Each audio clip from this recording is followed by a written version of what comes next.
Right, Chapter 1 has just uploaded. Woohoo! So I'm going straight in for Chapter 2. So fingers crossed, Chapter 2 is going to go up as well. So many people on the internet. God. Chapter 2. The Jam Roly-Poly of Doom. Is Grandad planning on growing potatoes on your head? Mum asked when I walked into the kitchen. She pointed to my hair. You've got half the garden in there.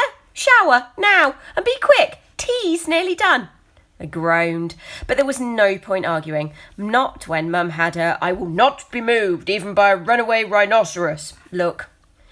But I didn't make it to the shower, and not just because I spotted the latest Spider-Man comic I'd left at the top of the stairs and stopped to check that I hadn't missed anything the 6 times I'd already read it, but because when I went into my room to grab my dressing gown, I noticed something very odd. The dragon fruit was glowing, properly glowing. I went over and peered down at it. Reaching out, I prodded the spiky skin. It started pulsing, orange, red, blazing yellow, and then I remembered what Grandad had said about mould. Maybe it was toxic. I yanked my hand back and stared at it, half expecting my fingers to shrivel up and drop off in some fatal reaction. They didn't. And the relief was slightly sprinkled with disappointment, not because I wanted my fingers to fall off, but because when you've read as many comics as I have, you can't help but hope you might just absorb some superpowers when this kind of thing happens. Not that this kind of thing had happened to me, ever.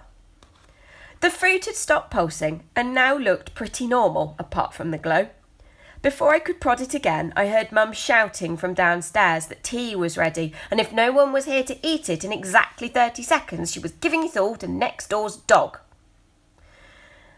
I might have taken more notice of this if the neighbours actually had a dog, which they don't, just a ferret, and a fussy one at that. I don't think it would eat Mum's lasagna anyway. Dad stuck his head around my door and shouted, "Tea up, Thomas!" then headed down the hall. I waved. "Just coming, Dad." I didn't bother to tell him he didn't need to shout. He wouldn't hear me. He wears a pair of massive headphones pretty much permanently. Music is Dad's job, and his hobby, and what he does every second in between those times too. He writes music for commercials on TV and one very low-budget film that no one's heard of, let alone seen. But I think secretly he still wants to be a rock star and imagines being discovered by some TV talent show or something. Anyway, I've got used to communicating with him mainly through mime. Aware that I hadn't made it anywhere near the shower, I swapped hoodies and ducked into the bathroom and stuck my head under the tap. Looking at the state of the sink after I'd finished, we'd probably be growing potatoes in there too. Mealtimes are interesting in our house, not because we talk about interesting things or anything like that, but because of my not quite 3-year-old sister, Lolly. In particular, watching my parents trying to field the flying food and make sure some of it, at least, goes in Lolly's mouth. Plus, since it's the only time Dad doesn't wear headphones or isn't plugged into his keyboards, Mum seems to feel she has to make the most of it by talking non-stop at 100 miles an hour. No one could possibly process the amount of information she churns out between mouthfuls. In fact, I'm pretty sure Dad is actually composing tunes in his head while she's talking, and the nodding that Mum takes for his agreement is just him keeping time. After Mum wiped up the lasagna that Lolly had generously shared with the floor, she brought out dessert. She's working her way through a cookbook Nana gave her last Christmas called Great British Puddings. That night it was jam roly-poly and custard. Lumpy custard. "The roly-poly's a bit flat," she noted as she offered it up apologetically. "It's meant to be a nice spiral of dough and jam, not a splodge." She was right. It looked as if someone had sat on it. But that wasn't unusual. Mum is a vet, you see, and although she can wrestle an uncooperative Doberman into a head cone, she can't seem to wrestle pudding ingredients into anything that resembles a cake, despite all the shows she watches on TV.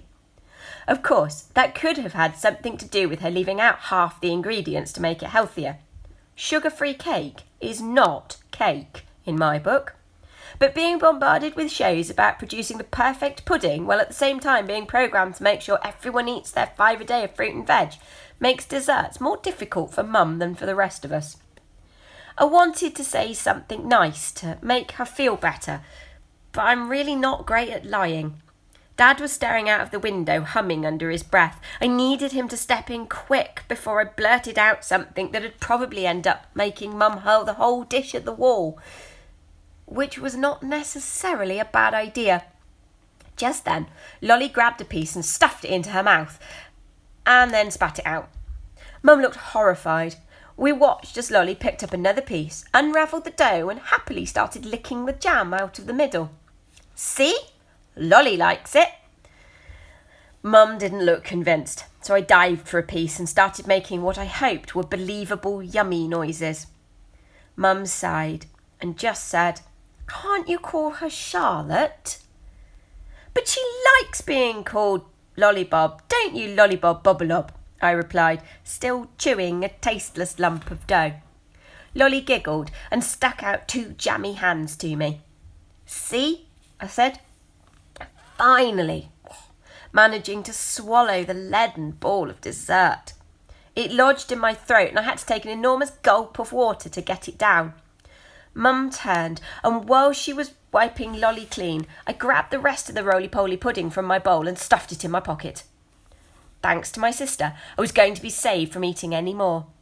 We stick together, me and Lolly, even without jam. Suddenly there was a loud thump from upstairs. Mum stared at the ceiling. "Whatever's that?" "It's probably just Tom-Tom messing with my stuff," I said. "That cat is a furry wrecking ball," Mum moaned. "Go and sort your pet out, Thomas." I didn't need telling twice, not with half a roly-poly still sitting on the table staring at me menacingly. I raced upstairs. "Tom-Tom, come out," I said crossly as he stepped into my room. I looked around to give the ginger cat his marching orders, but he wasn't anywhere to be seen. Then I noticed the dragon fruit wasn't where I'd left it on my desk. It was on the floor by my bed, and it had grown.